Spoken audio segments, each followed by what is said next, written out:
my fellow small business supporters. I'm Savy. Today I am here with Cam, and we are going to be doing a video that I recently ran a poll for on my YouTube community tab, talking about how Rachel Hollis is very similar to Shane Dawson in that they both used a similar technique of curated imperfection to evade criticism for some of the things that they've done wrong. So today we are going to be talking about how, like, the recent things that they've both come under fire for, both of their, you know, less than stellar apologies, and then we're going to be talking about the curated imperfection techniques that they both used to grow such an authentic fan base of people who really felt that they related to them. Everyone, don't forget to check out Cam's channel as well, which I have linked in the description below. We actually found each other because we were both doing videos about Rachel Hollis's divorce. So we both love her. Awesome. So Cam, introduce yourself.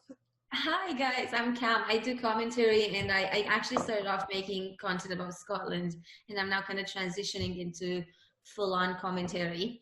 So yeah, I covered Rachel Hollis a few times because of the recent backlash. So a lot of what we've seen going around lately is that Shane Dawson has come under fire for a lot of things. And in this video, we are not really going to be going into the accusations he's had about being racist, saying racial slurs in his videos, preying on underage girls. So those are all very huge topics that he absolutely deserves to get called out for. So I'll link some videos in the description below of some other commentary channels that have done a really great job breaking down all those issues, because I can't even begin to get into all of that.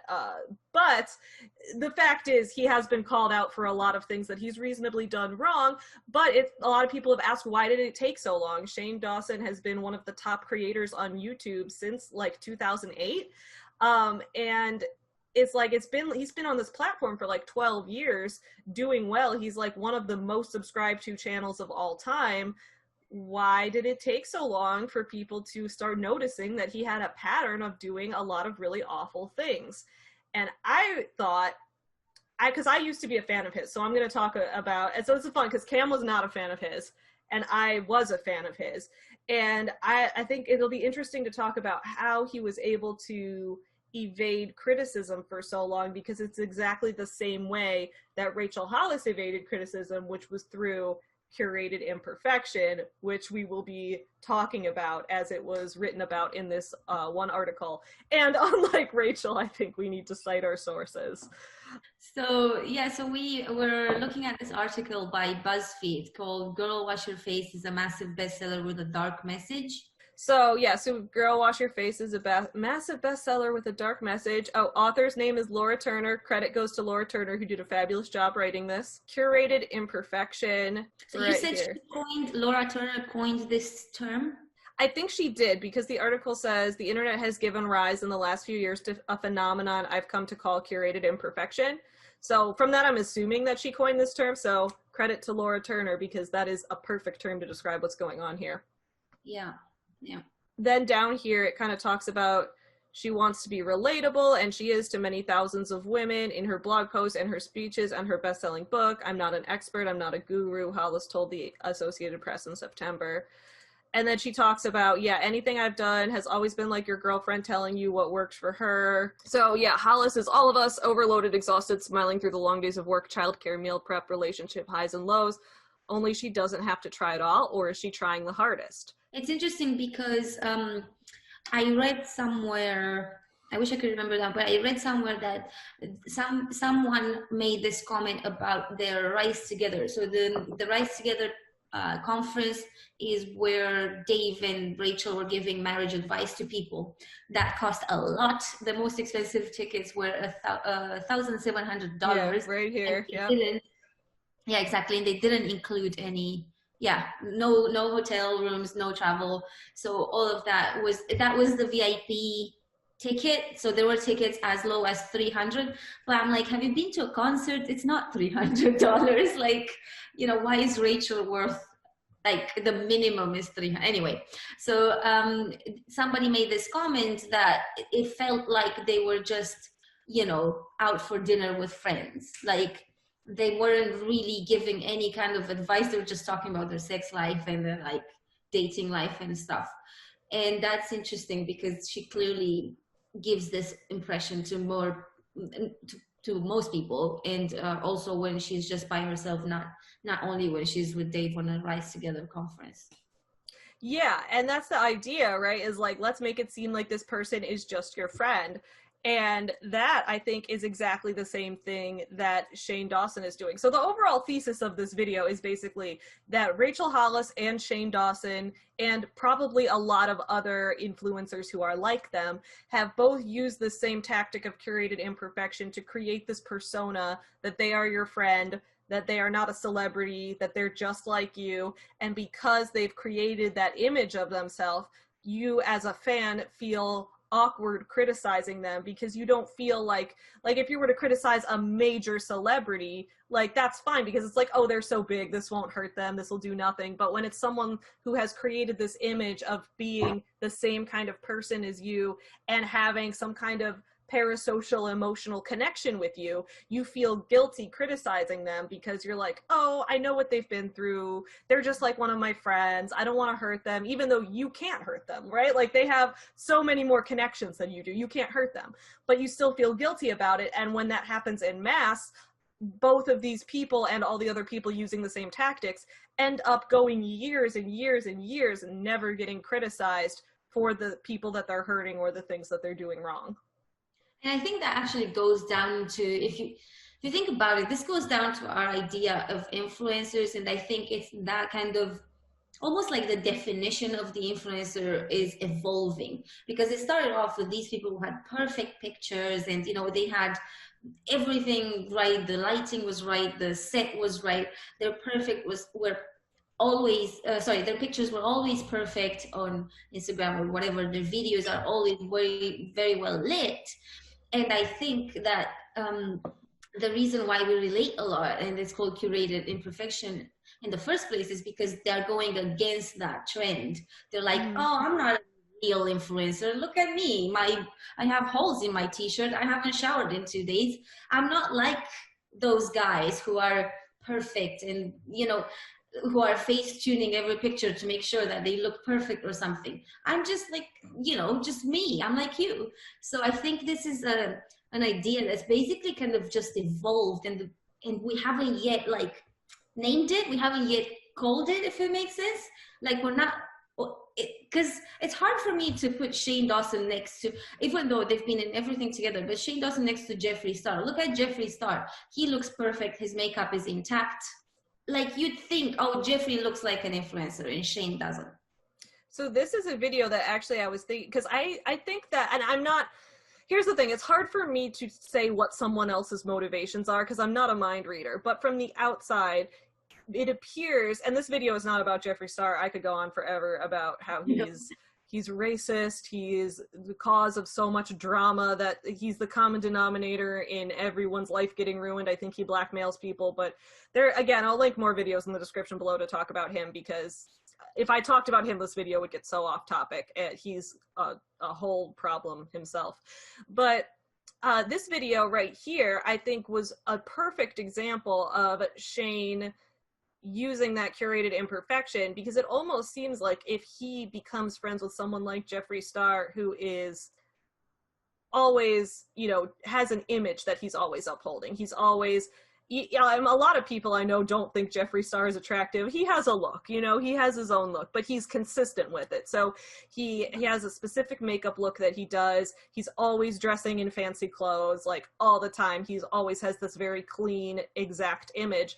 And Shane, is intentionally looking messy, always wearing t-shirts, only showering sometimes. So then when this video came out, Shane Dawson Controls My Life for a Day, that Jeffree Star put out, it's like, okay, so someone like Shane associates himself with someone like Jeffree Star, so that by comparison, he looks like the relatable one. So you can watch this video and be like, oh yeah, wow, Jeffree Star is so wildly rich and successful and glamorous, but he's friends with someone like Shane, so by comparison, Shane is like, oh, he's the one who represents all of us, when in reality, he doesn't either. He's just like, Shane has more money than any of his fans. now? Just like On him? yeah. Well, in cash, there was at least $4,000. More than I have in my account. Maybe he'll sponsor one of my videos. So right here is like Shane going off about how much more money Jeffrey has than him. He's like, oh wow, just right here, Jeffrey has more money than I have in my whole bank account, just in his assets right here. So he's like immediately like, let's compare me and see and show how I'm so relatable because I don't have as much money as the person I'm about to hang out with. I'll fit into a size 7, or maybe not this ass. I don't think this booty down here. I don't think this is gonna fit into this. We're in a baby store. Like we're in the baby section. So yeah, so Shane's like, if I control Jeffrey's life for a day, I would take him to Walmart because I shop at Walmart because I'm just like you. Look how much I'm just like you. I shop at Walmart because I don't have money to shop at stores, even though in other videos he's wearing like Gucci shit with Jeffrey. So it's like, I think that t-shirt on him is his own merch. yeah, the t-shirt Shane's wearing is his own merch, yeah. Yeah, so like he doesn't shop at Walmart. He doesn't. No, he wears his own merch, yeah, which is fine. I wear my own merch sometimes. That's so yeah, fine. they spend like most of this video at Walmart, like looking at items that don't cost very much and acting like this is what Shane would do. And then they go to, I think they go to like a discount makeup store. Or like they go to like the makeup aisle in like a drugstore to buy makeup, which is like, first of all, Shane does not wear makeup. Yeah. He claims that he does because he wants to monetize that, but he doesn't.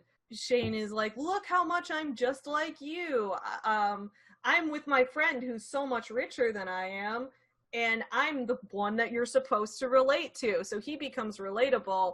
That's kind of like how, you know, when Rachel talks about like, oh, I used to wear clothes from Goodwill. Like, so did I get that. But then she'll be like, she'll start her own clothing line with, I think it was QVC, and she'll charge like $50 for a shirt, or like, you know, expensive prices for like very basic clothing items. So it's like, okay, you're very relatable because you bought cheap clothing, but now you're selling expensive clothing that you profit off of. There's the curated imperfection thing. I believe, like, just because I'm not going to dictate someone else's life, I believe that both Rachel and Shane were poor when they grew up. I think that's fair. Yeah. But in their professional life, they're very successful financially right now as grown professionals. Towards the beginning of her career, you know, she was already with Dave, who had a Disney salary, and she, Exactly. That's the thing that is like, I think my boyfriend said this, and I was like, oh, I didn't actually realize. But basically, Rachel left her home at 17. She's been on her own for very little. Like, it's not like, oh my God, look at me, how many things I've done on my own. It's like, well, you've been on your own for 4 years. Really. Yeah.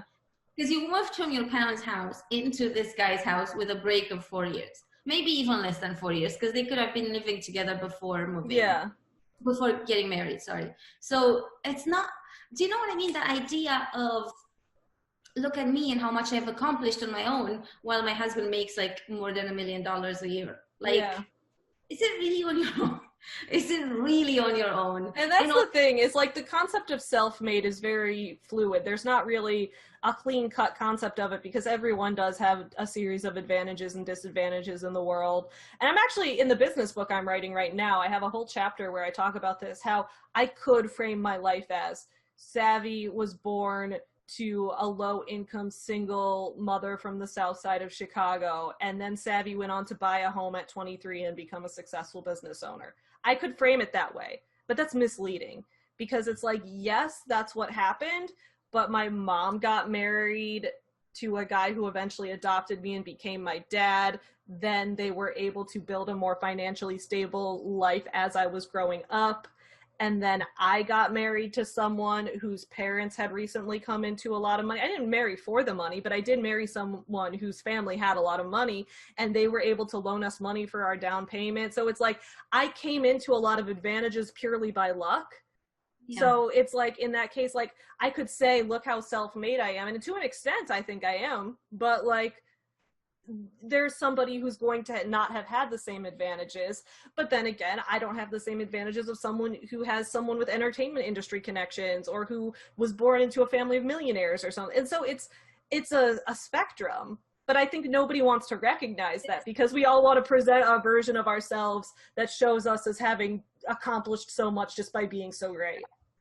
There's that quote. Who said this? I can't remember who said it. There's a famous person who said, I had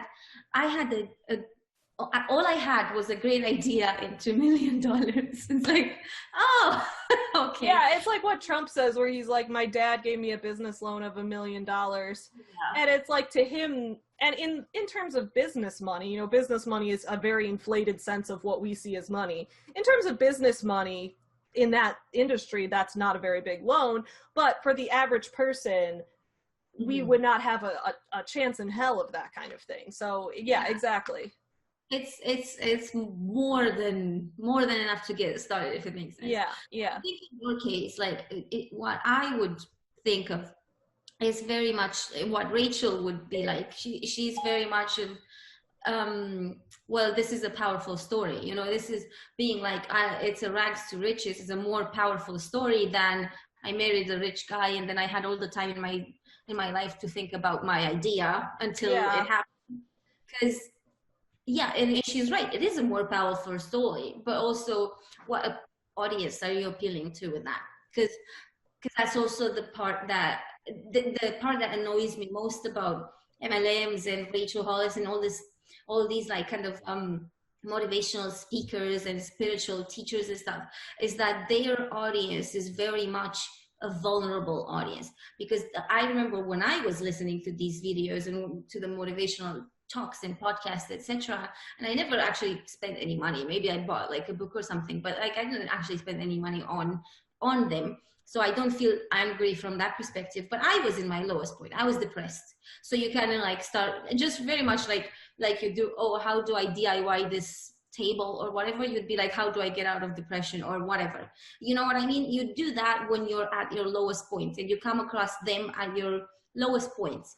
And this is why I get so angry, because they know that their audience is vulnerable and they don't capitalizing on it. And I don't know very much about Shane, and Shane is more vulnerable in terms of age, because I think he's got a big audience of teenage girls type. He does. Well, at least he did. I think at least some of his audience is a little older now, but I think that's because they were teenagers when they started watching him. So his audience is kind of, I actually think what you're saying, like, I felt the same, like, so I used to be a fan of Shane Dawson, I'm be open about that, but I had not, and this makes me sound dumb, that I'm, like, claiming ignorance, but I had not, when I found him, I didn't find his channel until, like, 2016, so I had not seen, like, his old, like, racist comedy, and then when I saw, I was like, whoa, no, but I was a fan of his briefly because I found his channel so I was coming out as bisexual and I was searching for videos of people coming out just to like feel better about myself, I guess, and then I found Shane's video, which I wanted to show a clip of, but he deleted that whole second channel that it was on, so I can't.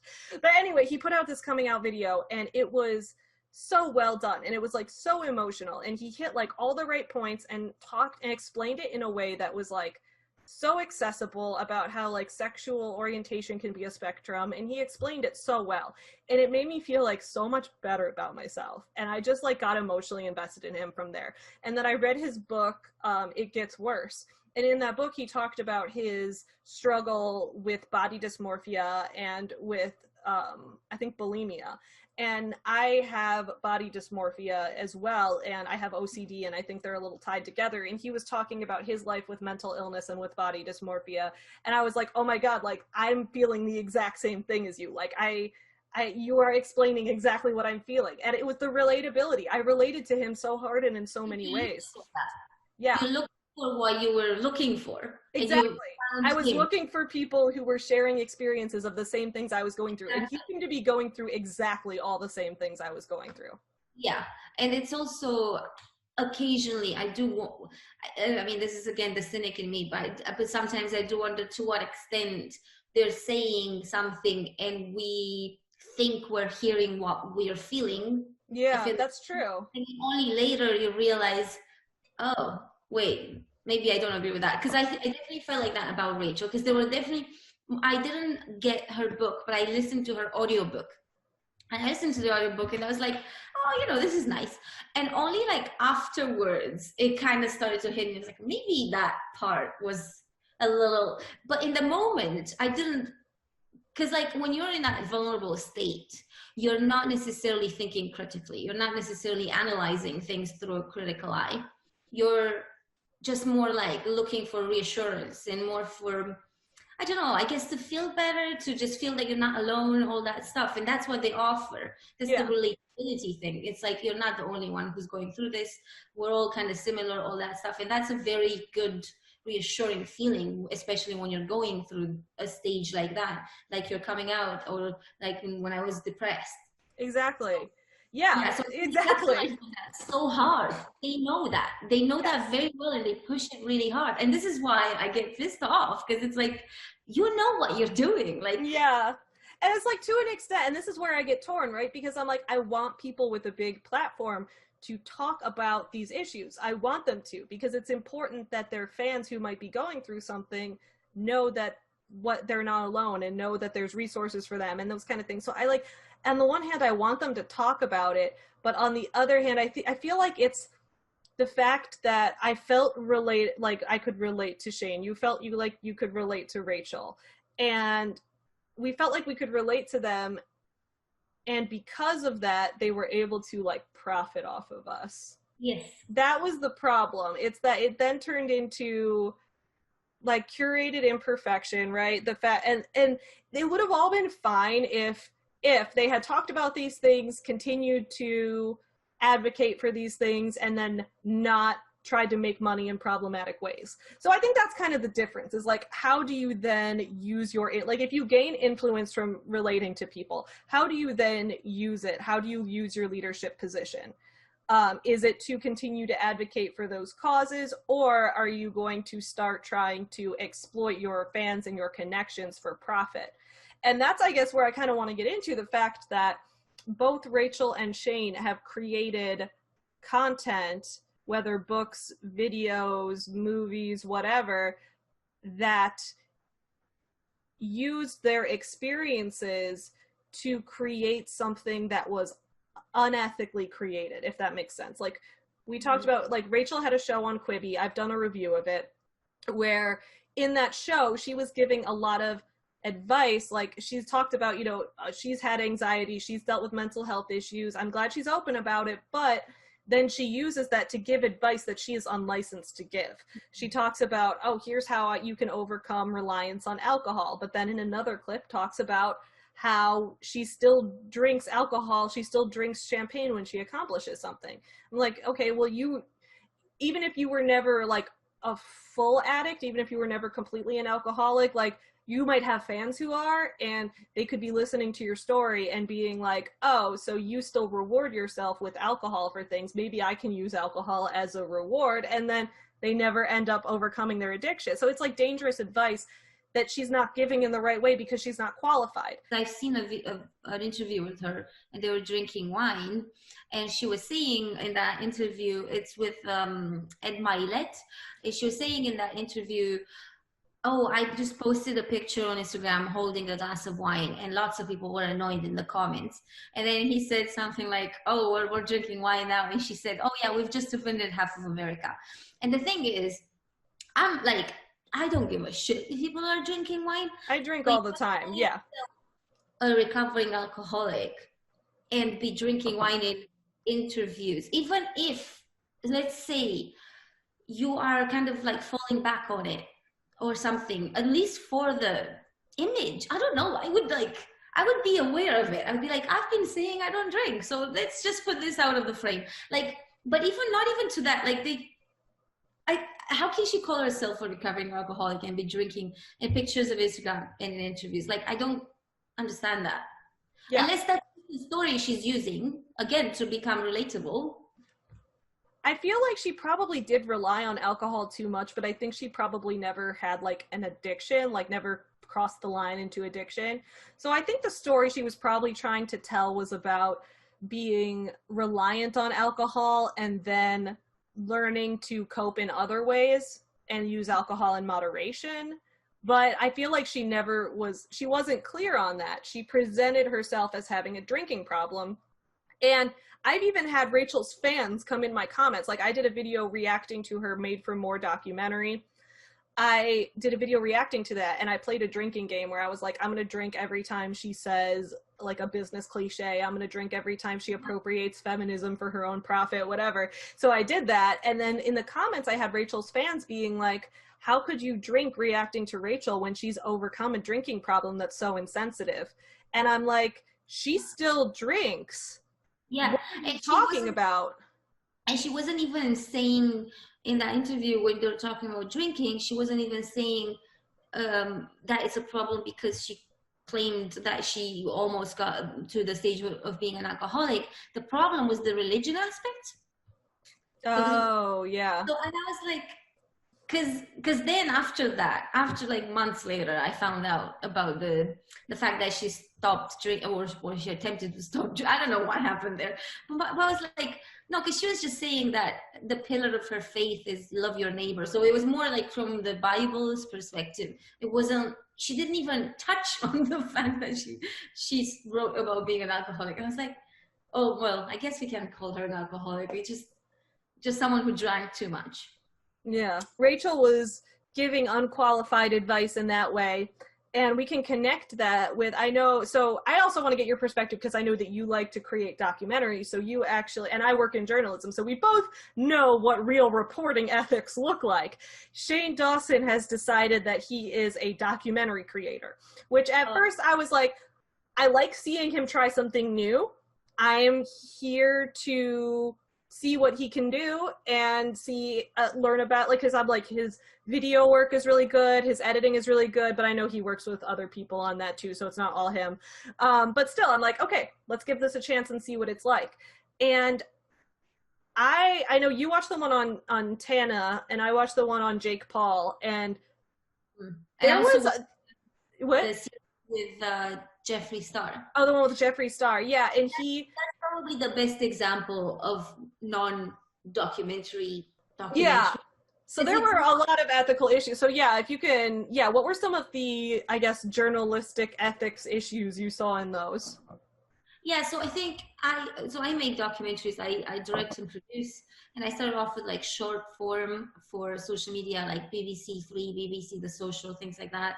And then last year I made my first half hour for BBC Scotland, which is like an actual TV channel as opposed to social media. That is super cool, by the way. That's amazing. Congratulations. You've done like legit, because like part of me has always been like, I want to make a documentary going undercover into an MLM and see how, like, exposed from the inside.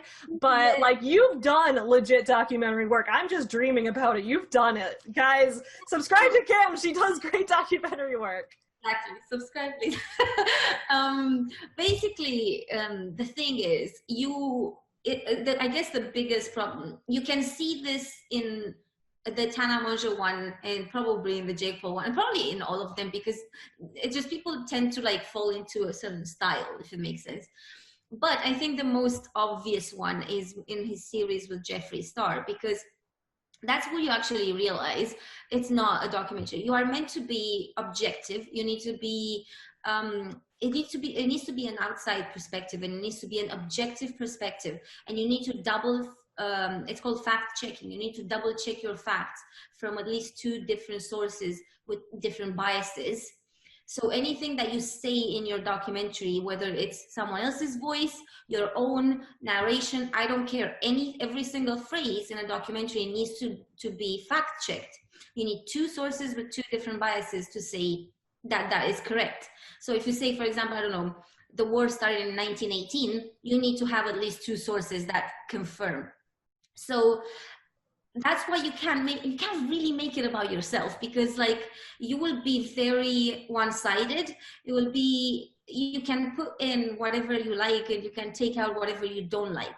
And most times it's rare that people make documentaries about themselves. Even people who are like big reporters, they would still have like a director and a producer in the background, and they're kind of controlling the narrative a little bit, because you don't want it to be one-sided. And the series with Shane Dawson and Jeffree Star, it's not a series of documentaries. They're selling it as a series of documentaries, being like, come behind the scenes and see our palette. But what it is just a commercial for their palette, because they're leaving out all the things they're unhappy with, they're like, oh, you know, people wouldn't like to hear about our little fight there, so we're just gonna take that out or whatever. They only used the fight with sorry, not the fight, but the big Dramageddon thing, because that was against someone else. It wasn't against them. That's what curated imperfection's all about, right? You show imperfections, but you always have yourself look like the victor in the end. Yeah, and that's called the commercial. And normally you have a 2-minute ad. You would have they had like a 6-hour ad, yeah. You would never have that kind of long ad. But I mean, and that's fine if you want to make a commercial for your palette. I'm not saying don't do it, but don't sell it to me as a documentary, because that's not what it is. Documentary is meant to like tell the truth. It's a bit of I guess it's a historical moment that is being recorded, is documented, but it's not meant to be one-sided. And that's why I have a problem with it. And when I watched the Tana Mongeau one, I've only watched the first 2 parts so far, so I don't actually know how it ends. And it made me very curious. So from that perspective, they were very good at like kind of punching where they needed to punch and stuff like that. But I did get the sense that they were being biased. At least for the first entire episode, I was like, he's believing Tana a bit too much, a bit too early. Like, you need the facts before you start believing one side. And they were believing people, or at least looking like they were believing people before having the facts. And I was like, it's just not how you do it. You need to be very, very kind of careful with your facts. You know? You can't take whoever's side is talking to you at the moment. You need to keep pressing them for more information and then later decide how to edit it and present it. But he was definitely like, whenever I think I saw that one too. He was like, talking to people, and whatever they said to him, he would basically just agree with them. I'm like, this is not how journalism works. You're not supposed to just agree with everything everyone says when you're talking to them. And the thing is, this is YouTube. It's not. Yeah. And that's the thing. It's like, this isn't like, he's not doing it for like the New York Times or like for BBC or something. Like, he's doing it for YouTube. So in terms of what it accomplishes as a video, as something that the viewers enjoyed, I guess it works. But if he wants to call it a documentary and say he's like digging for a deeper truth, like it doesn't. That's misleading. And it's entertaining, and that's what this platform is. It's like a creator's self entertaining others, if it makes sense. So you don't need a platform like BBC, The Social, or whatever I use to like entertain people, and that's fine. But I don't think this kind of journalism would be taken seriously anywhere, because it's not really right what they're doing. It's too one-sided, and there's too many blind spots in that to actually be sold as a real full story. And that's what bothers me. Like, when I hear them talk about documentaries, I'm like, you're making a video. You're not making just call it a video. And so that's where, like, I felt like there was a connection with Rachel Hollis, was she was doing, right, like, she gave advice in her Quibi show. She gave advice regarding alcohol abuse and regarding mental health that she really wasn't qualified or certified to give. When I watched the Shane Dawson quote-unquote documentary, I guess 6-hour vlog, we can call it more of, when he made that about Jake Paul, he did the same type of thing. So because his whole thesis was like, is Jake Paul a sociopath? Which, like, why even make that your thesis? Because you are never going to have the authority to diagnose someone else. You're not a therapist. So he got a therapist to be in the documentary, but I think she was like a marriage counselor. So, like, she didn't normally work with like sociopathy, or like I don't think she worked, maybe she did, and I don't know, but either way, he got her to do an interview. And what they did together on this was so, like, it violated so many therapy ethics. Like, he had a whole episode of it, which was like an hour long, where he was talking to her and presenting examples of things that Jake Paul did, and basically asking, do you think he's a sociopath? And she even said, like, I can't diagnose another person while, like, without meeting them. Like, that doesn't work. But it was still weird. And then he brought her to Jake Paul's house and didn't tell Jake Paul that she was a therapist.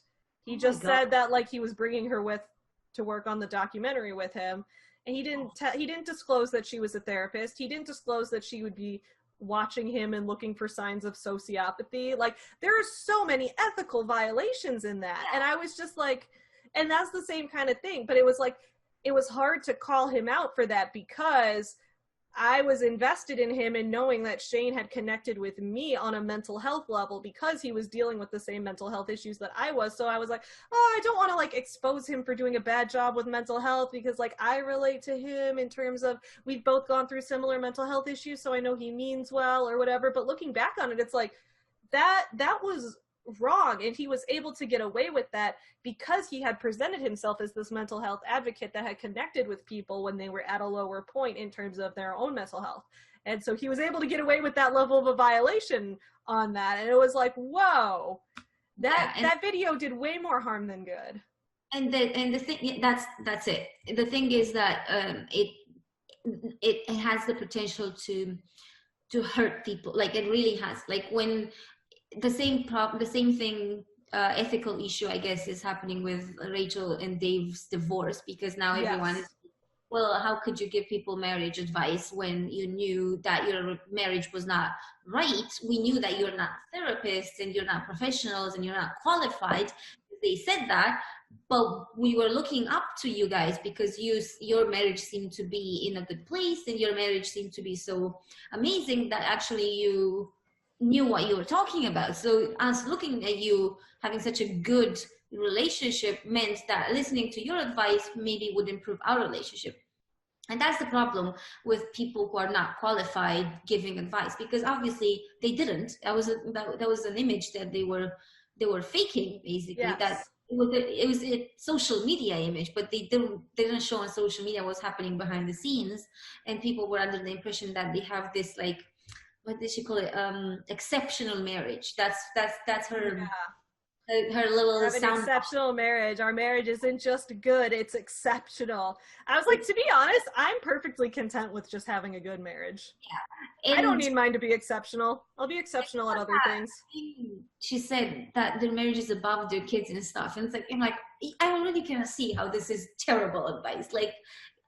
And people should not listen to people, if it makes sense. I mean, this sounds terrible, but you shouldn't listen to people who are not qualified and who are not like aware of what the consequences of what they're saying could be. That doesn't sound terrible. That's true. You shouldn't. Yeah, So it's basically just, that's it. They're saying things and they're charging people for saying things that they don't know what consequences could have actually. Like they could literally, like I could go there with my boyfriend and be like, okay, we're gonna fix our marriage, and as a result of that we could break up, and they don't care about the consequences. That's the ethical issue. While a therapist, first of all, it will never cost that much. Like you will pay what, like $100 an hour or what, you never pay. So like even without insurance you could see an actual licensed marriage therapist for less money than you would spend going to this conference. Yeah, exactly. But they have been trained. They've gone through school where that's all they learn about. So in college, university, whatever PhDs they've done, that's all they've been taught. It's how to deal with people's problems. And somebody commented on my channel saying, like, as if therapists wouldn't there's so many therapists who aren't married and who are not in relationships, why should you listen to them? It's like, well, it doesn't matter about, that's the thing, their private life doesn't matter. It's not about their private life. It's about what they know to teach you. Like you shouldn't, what is that? Because it's like Rachel and Dave, they were like claiming that their qualification was that they had a good marriage. A marriage therapist is not, their qualification is not that they have a good marriage. Their qualification is that they are certified by a board that tells them they have a license to do therapy. So they don't need to be married. They're licensed through education and through studying it professionally. The reason Rachel and Dave's divorce makes them untrustworthy is that they admit that they didn't study this professionally and were just using their marriage as their only evidence that they could give this advice. Yeah, and the evidence is now gone. So exactly. And I'm like, okay, but you already got paid. So like, are you gonna refund people? No, I don't think they are. I would be shocked.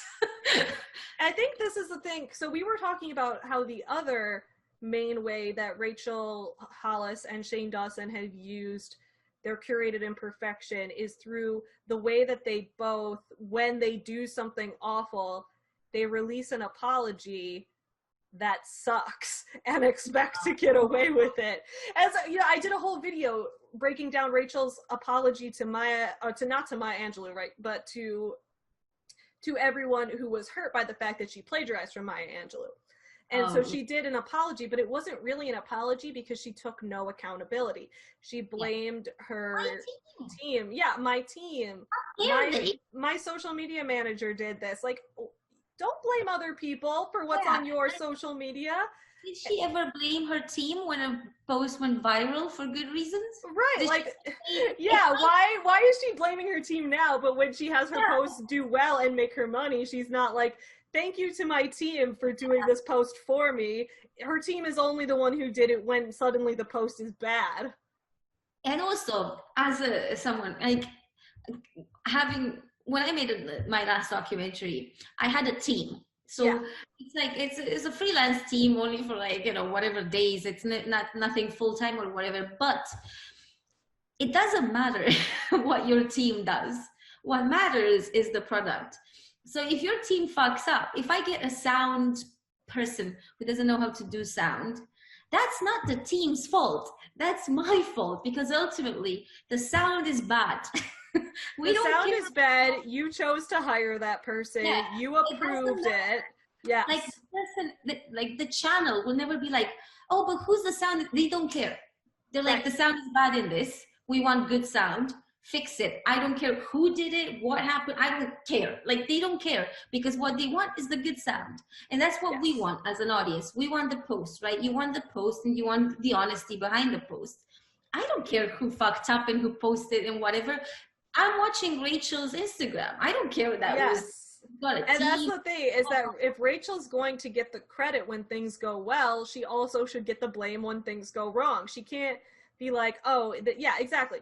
So that was her shitty apology. And then Shane Dawson, I think, apologized for, like, the first time ever in his life. Although, I don't know, he might have apologized. I think he apologized for doing blackface a while back. Which his apologies are, like, I mean, he almost sounded gleeful in that apology. Did you watch it? I watched part of it, but I was like, I cannot spend my time on this video. There was no regret in his voice. I couldn't sense any shade of regret. Let me pull it up. Let's pull up Shane Dawson's apology. Yeah, literally, to me, it sounds like, oh, I have to do this because Jenna Marbles did it, and look, she got so much good, you know, it got such a good reception. If I do it and I take accountability. And this is the curated imperfection thing too. Every time someone apologizes, like when Rachel apologized, it was on Instagram, so she didn't do a video, but she just put up like a little picture of a heart. She didn't appear at all. In Shane's apology, he doesn't look good. And this is not me saying that, like, I'm not commenting on his appearance. I think normally he's a fine looking person, but in this video, he's like looking like a mess, because it's like, if I look good in my apology, then people will think that I'm putting this on. But if I look bad in my apology, then people will think I'm doing this genuinely. But it's like, no, you're intentionally looking bad in your apology. I mean, he's looking, like, to me, quite normal compared to his other videos. Hi. If you've been watching me for a while, then you know that I have done a lot of things in my past that I hate, that I wish I could make go away, that I try to make go away by deleting videos or untagging my Instagram things, or literally doing whatever I can to pretend like those things didn't happen. Because yes, I apologize for a lot of them, but I'm 31, almost 32. Those apologies suck. I don't know who that person is anymore. Every apology video I've ever made has been from fear. It's me sitting at home thinking the whole world hates me, and crying and hyperventilating, and then just turning on a webcam and just saying I'm sorry, and then hoping people know I'm a good person, and then it'll go away. And that is stupid. That is something that a child does, not something that a 31-year-old man does. That's not good. Right now is very much a time of wanting people to be accountable, wanting punishment for people, and I agree. And that's why I'm making this video. I saw Jenna Marbles' video, and it really inspired me, and felt like a sign from the universe that I want to do this. So this video is coming from a place of just wanting to own up to my shit, wanting to own up to everything I've done on the internet.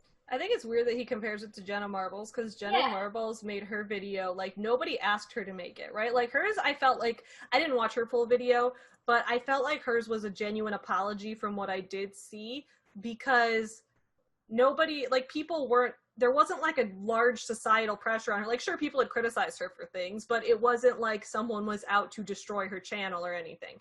She just, like, recognized that she had done some things wrong and decided to address them and apologize. Like, her apology came from her own motivation. Shane even here is like, well, I saw Jenna's apology and thought I should do one too. Plus, people were already coming after him, so his apology still was, like he said, my past ones were out of fear. This is still out of fear because his apology is coming from other people criticizing him. If he had done this, if he had apologized before people started criticizing him, that'd be a different story. But this definitely feels like a retaliation. It's the timing. Like, Jenna, before anyone, like, she basically outed herself before people like outing her, while he's doing it after he's been outed, after the whole beauty guru problematic thing where he started to kind of come back and bite him in the ass. And now he's like, oh, but I'm just doing it. He's not doing that because of it. I think because we know now that his channels have been demonetized, and that Target have dropped his new book. And I think there was another, Sony had copy striked his channel or one of his videos or something. So I don't think that these things just happen like in the last half hour when I found out. I think they've been happening over the last days and so. And I think they started happening, and he realized how much he's in trouble, really. Yeah. Internet that has hurt people, that has added to a problem, that has not been handled well. Like, I should have been punished for things. I feel like this moment right now is very necessary. I'm going to apologize for a lot of things that I've done or said in this video, and if you don't accept the apology, that is 100% okay. And I think that's something that as I'm getting older now, I'm realizing. It's like, you can apologize, but you can't expect the other person to just forgive you. Like, that's doesn't make any sense. So I think this video for me is more about just saying everything I want to say and ways that I want to help be a part of a change and not be a part of a problem, which is what I've been a part of. So I'm going to start with all the racism that I put onto the internet as an adult, not a child. I was at least 20 when I started YouTube, and I made the decision to play stereotypes of black people or Asian people or Mexicans or pretty much every race. I made that decision. I said, oh, this is funny, and I put it on the internet. Now, years later, I look back at that, and I've talked about this before, but when I say I hate that person, I mean it in the most intense way possible. I hate that person so much. That person was filled with sadness, filled with anger about their own issues. Yeah, so I will, like, I always gotta give credit where it's due. I'll give him credit for saying that he doesn't expect forgiveness, because, you know, he's pretty open. Like, people mostly haven't forgiven him, and he seems to recognize that. I don't know if he just said that so it would seem like, I don't know his motivation, but I'll at least give him credit for recognizing that he's not going to get forgiveness just from this. I do wonder to some extent if that's very much to, like, kind of just detach himself from the outcome. Yeah. Because, like, oh, it's not my problem if you, like, you don't want to take the apology, fine. Like, it's almost like an apology is meant to make the other person or the other party, in this case, the audience, feel better. So, but he's like, oh, I understand if you're not feeling better, and that's fine with me. Like, yeah, so to an extent, it is a little bit dismissive. Like, why are you apologizing? Oh, and also, not to mention that I take issue with the fact that he's made a video in which he's like piling on all the things. I'm like, they all need a separate video. Yeah, he's like, okay, we'll start with racism, which is like one of the hugest issues in the entire world. So he's like, I'm just gonna apologize for all the racism. And I'm pretty sure in this video, I'm pretty sure he never addresses, he might, we'll have to see, but I don't think he addresses the fact that he was creepy to underage girls in this video.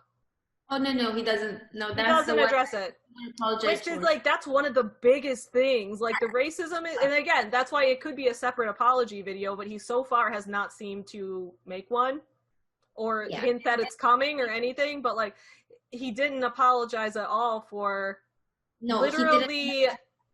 It's very much like, even if he does it, it will be like a little too late. Like, yeah. Because he immediately reacts to the Tati video. Like, he immediately went on live stream on Instagram. How could he reply so quickly to the Tati video, but yet, like, what was her name? Jade Smith? Jade, is that her name? Jade Smith? The mom? Jada, Will Smith's wife? Yeah, Jada Pinkett Smith. Jada Smith tweeted more than days ago, like a week ago, or even more than that. And she has not received any kind of reaction. Like, he's not reacted in any way. He's not said anything to her. And like, I remember he made a video a couple years ago, because a few years ago, I think Onision accused him of being a pedophile, which is funny because Onision, literally, his spouse, he met when they were underage, and he's literally every like girl he's dated, he met when they were like 15, and has literally like reacted to half-naked photos of 13-year-old girls on his channel. So like, Onision is also clearly a pedophile, but you know, it takes one to know one sometimes. Right, so he accused Shane of being a pedophile, and then Shane made this video where he's like, I'm not a pedophile, I made some really jokes in bad taste about it. But then, so at the time I hadn't seen a lot. I saw the podcast where he was like saying weird like babies are sexy and things like that. I was like, okay, maybe he's just doing extreme shock humor and this is in very bad taste, but maybe he doesn't really believe this. But then it was like when we saw the video of him, with the picture of Willow Smith, and then all the videos of him like talking to 12-year-old girls and talking about how sexy they look and asking them to twerk and things like that, and I'm like, this is too much, man. Like, you're actually hurting legitimate underage girls right now. You are putting them in an uncomfortable position right now. Is he meant to be gay? I thought he's gay. No, he's bisexual, so he likes men and women. Yeah. That's why I first connected to him, because I was like, I'm like, I watched his coming out video, and he was like explained how you can be attracted to both men and women, which I am too. So I thought that was like relatable. Mm-hmm. But yeah.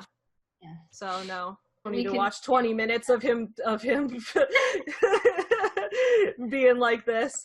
Yeah, so basically Shane doesn't know how to apologize. Rachel doesn't know how to apologize.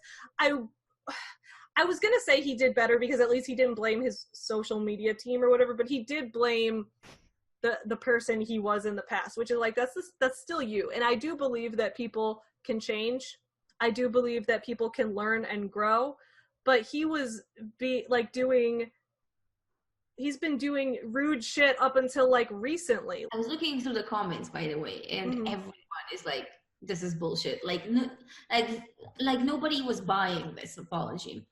And I think the problem there is really just because it seems like it's something he had to do. Like, I don't sense any regret, and it's very much like as a result of all the backlash against him, because he didn't apologize about these things last year when he was completely fine. Yeah, that's true. And that's why I think it's not comparable to Jenna's apology, because Jenna wasn't in the middle of a controversy. She just apologized because she felt bad and she wanted to let people know that she didn't, like, I felt like her apology was real. So it is possible to do a real apology. Yeah. It seemed like somebody was like, oh, maybe you should do an apology, and everyone would just like back off. And that's not what happened. And people are even more upset. Like, yeah, and here's all I love that everyone's spamming. I think there was like a ton of comments that did this in a row when this first came out. Like, depression and anxiety isn't an excuse for sexualizing children, Shane, which is true.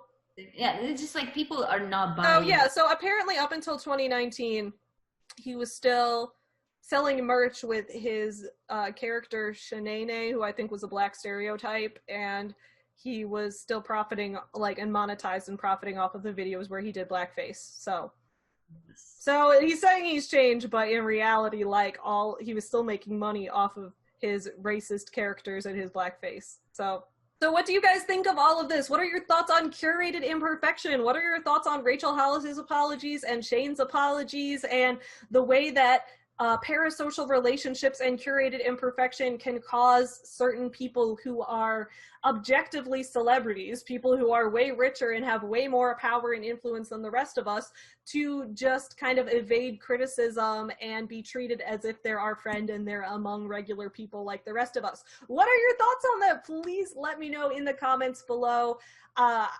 And don't forget to check out Cam's channel, linked in the description below. We will be doing another video together on her channel where we are going to be discussing Rachel Hollis and her response to the divorce and the updates and the podcast episodes and all the new stuff that she's putting out. So be sure to watch that video and be sure to check out all of Cam's awesome videos as well.